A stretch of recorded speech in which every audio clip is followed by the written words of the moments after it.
For decades, the wreck of the Bismarck lay in the freezing black depths of the Atlantic, a ghost of war, untouched and unexplained. But when modern explorers finally returned, what they uncovered was more chilling than anyone expected. The ship wasn't just sunk, it was hiding something. What was its true purpose? What was it carrying into the abyss? And what terrifying secret did they finally find inside? Stay with us to know the chilling details.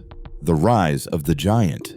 In the years after World War II, Germany's pride lay shattered at the bottom of history. The Treaty of Versailles had banned it from building large battleships, but by the mid-1930s, Adolf Hitler had ignored those restrictions. Deep inside the shipyards of Hamburg, German engineers began working in secret on something extraordinary, a war machine that would restore the nation's lost glory. The ship would be called Bismarck, named after the Iron Chancellor who had united Germany decades earlier. Her construction began in July 1936 at the Blohm & Voss shipyard. The project was cloaked in secrecy, with guards stationed around the clock and blueprints locked in restricted vaults. The workforce of thousands, welders, riveters, electricians, and engineers worked tirelessly, often in freezing nights.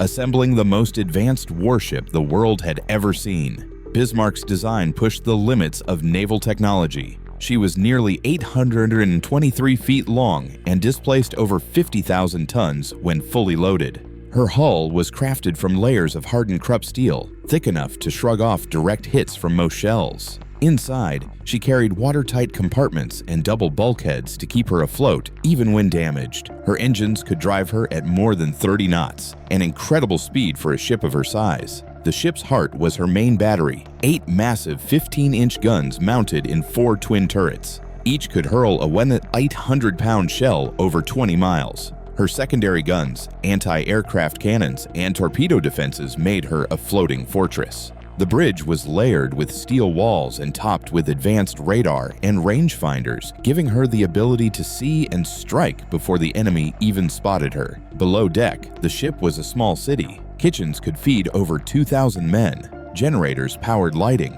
communication systems, and even refrigerated food stores. Officers had polished wooden quarters, while sailors slept in tight bunks between pipes and steel ribs. Yet even in those cramped spaces, pride ran high. Serving aboard the Bismarck meant being part of something immortal, a weapon built to dominate the oceans. When the ship finally touched the water on February 14, 1939, a crowd of thousands gathered. Nazi banners waved and the air thundered with marching bands. Hitler himself attended the christening, watching as the immense hull slid into the Elbe River. It was not just a launch, it was a declaration. Germany was back, and the seas would tremble again. Over Hayes.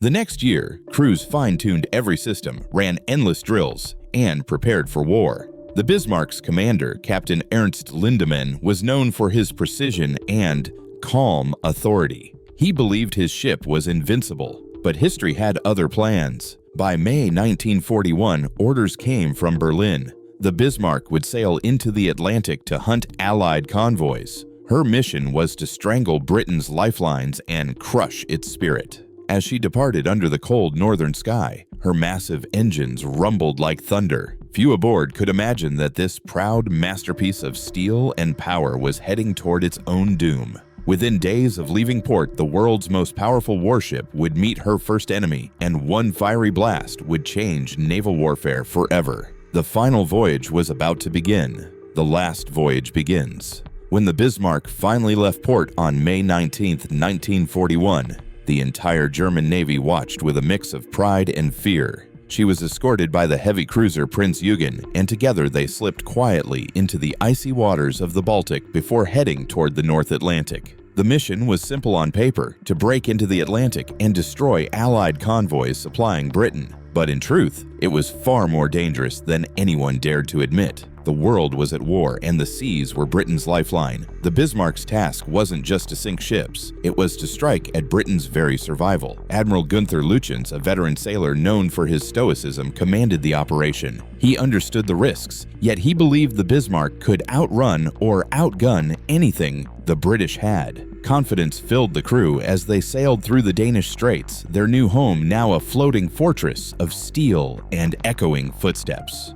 Life on board was unlike anything seen before. There were nearly 2,200 men on the ship: sailors, engineers, gunners, and cooks. Every corner of the Bismarck was alive with mechanical rhythm, engines humming deep below, radar operators scanning the horizon, and the giant 15-inch guns gleaming under the dim lights of the North Sea.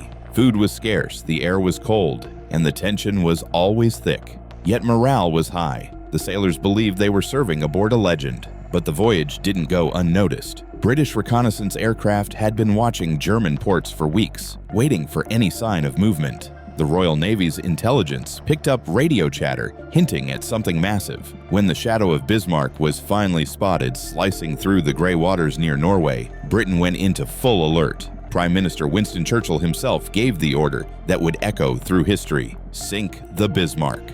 As the ship moved into the open Atlantic, it was already being hunted. The crew knew the enemy was out there, invisible but closing in. The tension turned the Bismarck's hallways into veins of fear and hope, each sailor clinging to the belief that their mighty ship could face whatever came next. Then came the night that changed everything. Radar screens began to flicker. A faint contact appeared. Somewhere out in the dark waters, British ships were approaching fast. The German sailors rushed to their battle stations, boots echoing on the steel deck as alarms blared. The Atlantic winds howled as if warning them of what was to come. The Bismarck's guns were ready, the crew tense, and the sea around them eerily calm. No one could see what was coming, but every man on board knew the first true test of the Bismarck's power was about to begin. As dawn broke over the North Atlantic, a British ship appeared on the horizon, and within hours, one of the most shocking naval battles in history would unfold.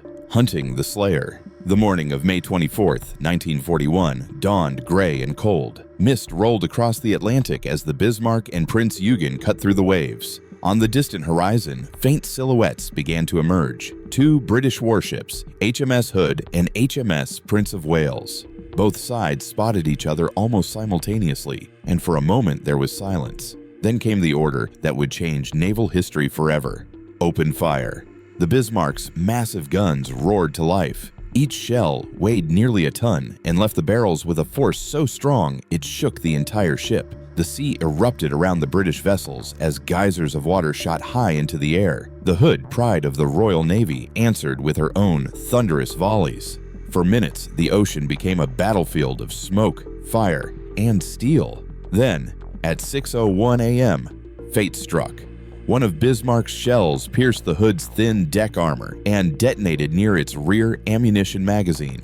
In an instant, the ship erupted into a massive explosion, a fireball rising hundreds of feet into the air. Within 3 minutes, Britain's most famous battlecruiser was gone, taking over 1,400 men with her. Only 3 survived. The shock aboard the Bismarck was immense. The crew had witnessed the destruction of a ship they had admired for its power and reputation. Even Admiral Lutyens, a man known for his cold composure, stood silently as the flames faded in the distance. But there was no time for celebration. The Prince of Wales was still attacking. Several of its shells struck the Bismarck, damaging her fuel tanks and reducing her speed. With a wounded hull and leaking oil marking its path, the Bismarck turned toward occupied France to seek repairs. But the Royal Navy was furious. The loss of the Hood was personal, and now the entire British fleet was coming for vengeance. Churchill's words echoed once again: "Sink the Bismarck, whatever it takes." The next few days turned into a desperate chase across the Atlantic.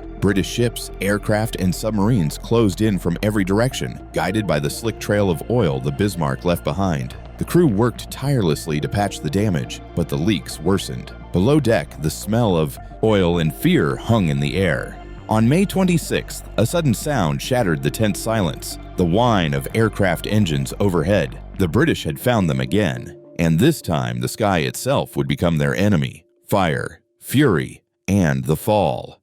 On May 27th, 1941, the Bismarck could no longer escape. Surrounded by the British fleet, she faced her final test. The battleships HMS King George V and HMS Rodney closed in from the mist, their guns ready. It was a scene both majestic and terrifying, a wounded Titan preparing to fight to the death. At 8:47 a.m., the first British shells roared through the sky and slammed into Bismarck's hull. Within minutes, the air was filled with thunder and smoke. The sea shook with every blast. The British battleships fired continuously, unleashing a storm of steel and fire. Shells rained down, tearing through the ship's upper decks. Her main turrets replied at first, firing defiantly, but soon most were silenced as explosions ripped through their machinery. The once proud warship was now a blazing wreck. Fires raged across her deck, consuming everything they touched. Her communication systems were destroyed. Her radar and rangefinders were gone. The bridge, where officers once gave crisp, confident orders, was now a mangled ruin. Men ran through smoke and flame, shouting to each other as shells burst all around them. The sea turned red with fire and oil. Still, Bismarck refused to die easily. Despite the horrific bombardment, the ship's armored citadel, the thick protective heart of her hull, remained almost untouched. Later investigations of the wreck revealed something astonishing. Very few shells had pierced her main armor below the waterline. Her vital sections were still sealed. The British had pounded her with hundreds of shells, but the core of Bismarck had endured. She was burning from above, but not truly broken from within. By around 9:30 a.m., it was clear to the Germans aboard that there was no escape. The British continued firing, determined to sink her, but the Bismarck still floated stubbornly. Her guns were silent, her crew dying, yet the ship refused to go under. It was then that the order was given to abandon ship and scuttle her. Flood valves were opened deep inside the hull, and explosive charges were set to ensure she would not be captured. Survivors later recalled the eerie calm that followed the command. Smoke rolled over the decks, flames flickered against the gray sky, and seawater began rushing in. The final moments were haunting. The great battleship, once feared across the oceans, began to list to one side. Her massive guns tilted toward the water. The waves swallowed the fire, the smoke, and the screams. Slowly, she rolled over, her hull turning upward, before slipping beneath the surface. Within minutes, the Atlantic closed over her completely. More than 2,200 men went down with her, leaving only a few survivors clinging to debris. Far below, the Bismarck sank through the darkening depths, falling silently for 10 long minutes. When she finally reached the ocean floor, she came to rest on the south face of an extinct underwater volcano in the mid-Atlantic ridge, nearly 4,790 meters, or about 15,700 feet, beneath the surface.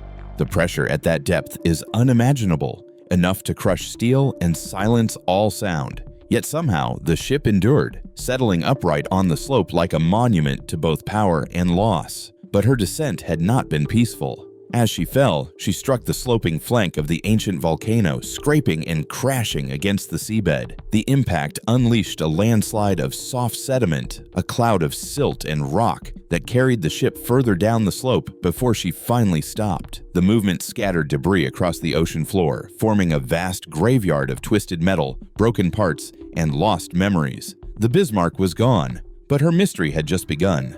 The abyss had kept its silence for 50 years. But as robotic eyes peered into the darkness, the truth about what really destroyed the Bismarck was finally ready to emerge from the deep. Robert Ballard's discovery. In the late 1980s, one man once again set his sights on the deep. Dr. Robert D. Ballard, the renowned oceanographer who had already stunned the world by discovering the wreck of the RMS Titanic in 1985, was now ready for another challenge. His next target lay thousands of meters below the stormy Atlantic, a warship shrouded in mystery, pride, and tragedy. The German battleship Bismarck. For years, the exact resting place of the Bismarck had remained unknown. Only rough coordinates existed, based on wartime records and fading memories. But Ballard was determined to find her. In July 1988, he began his search aboard the research vessel RV Nor, equipped with some of the most advanced deep-sea technology of the time. The team used side-scan sonar to sweep vast stretches of the ocean floor and deployed an underwater sled named Argo, a remotely operated vehicle that could travel thousands of meters below the surface while sending live video back to the ship. The expedition stretched on for months. The sea was merciless and the search area immense.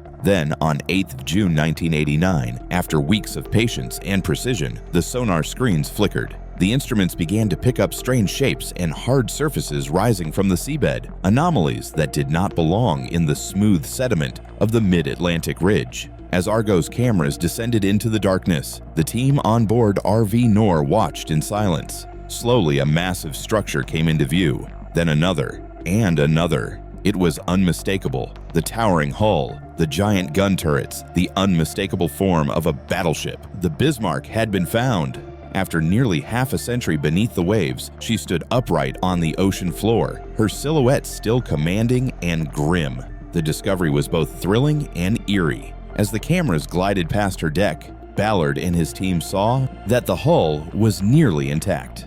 The armor belt, the thick layer designed to protect her core, remained solid. There were no large holes below the waterline, no sign of the massive ruptures one would expect from a ship supposedly torn apart by enemy fire. Her stern had broken away, and her turrets lay detached, but the overall structure of the ship was astonishingly well preserved. This discovery shook the long-accepted narrative. For decades, history books had claimed that the British had destroyed Bismarck through relentless bombardment. Yet Ballard's evidence suggested something different. The ship's main armored citadel, her strongest inner core, had not been breached. This meant that while British shells and torpedoes had devastated her upper decks, they had not fatally pierced her hull. The evidence pointed instead to scuttling, the act of sinking a ship on purpose to prevent capture. Standing on the deck of RV Nor, Ballard realized that the truth about the Bismarck was not just a story of destruction, it was a story of decision. The German crew, knowing their ship was doomed and escape impossible,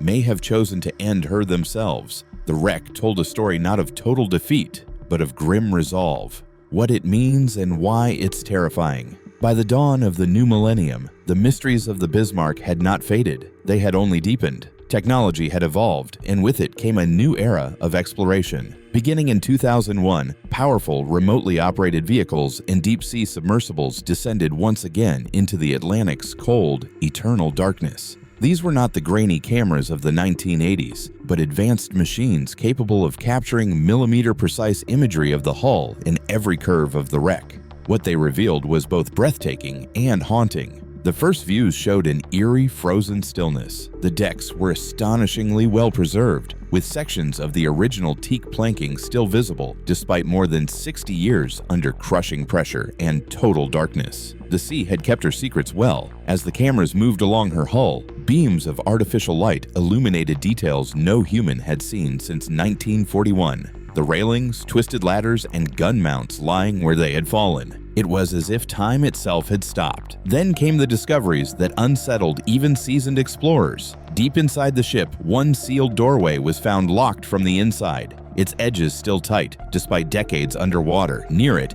investigators saw signs of internal flooding and what appeared to be controlled explosive damage, perhaps from charges set by the crew. The evidence suggested deliberate action, supporting long-standing theories that the Bismarck had been scuttled from within, her men choosing to sink her rather than let her be captured. The ROVs also examined the ship's armor belt, that thick protective layer designed to shield her vital machinery and ammunition. What they found was remarkable. No penetrations below the waterline. Despite being bombarded by hundreds of British shells and torpedoes, the citadel of the Bismarck remained intact. The Royal Navy's firepower had destroyed her upper decks and silenced her guns, but it had not delivered the final blow. The conclusion was becoming unavoidable. The Bismarck had died not from enemy force, but from her own crew's final decision. As the ROVs explored further, they revealed the chilling physics of her fall. The ship had slid down the slope of an underwater volcano, carving a scar into the seabed as she went. The impact created a crater, scattering debris and breaking the stern away. Yet astonishingly, she had come to rest upright, as if still standing at attention beneath the waves. Her giant turrets, which once unleashed thunder upon the seas, had fallen away naturally under gravity, not from explosions. Even in her destruction, there was a strange, grim order. Then, in the silence of the abyss, the machine's lights caught something profoundly human. Plaques left by earlier expeditions, placed in memory of the fallen crew, gleamed faintly in the ROV beams. Around them, rusticles, delicate icicles of rust, formed by deep-sea bacteria, hung from the hull, slowly consuming the steel. The wreck was both decaying and eternal, a place where technology and tragedy met in the stillness of the deep. 84 years after her last battle, the Bismarck remains both monument and mystery. Modern machines have uncovered the details of her fall, yet the final truth still lies hidden behind locked doors and sunken steel. What do you think really happened to the Bismarck? Was she sunk by enemy fire or by her own crew's hand? Share your thoughts in the comments below.